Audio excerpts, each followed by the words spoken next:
Hayvanlar nefeslerini ne kadar uzun süre tutabilir? Merak ettim bak şimdi öyle deyince bakalım hangi hayvan? Hipopotam 5 dakika tutuyormuş.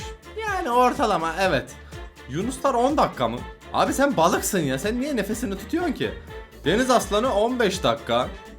İlginç, Yunus'tan daha çok tutuyor. Penguen 30 dakika.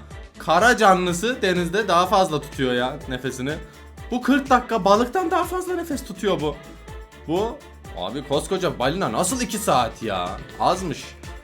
Bu kaplumbağa 7 saat. Çok tatlı ama. Bunlar o zaman çıkıp nefes alıyorlar. Bu yılan 8 saat. Bu örümcek 40 saat mi? Peki sen nefesini ne kadar tutabiliyorsun?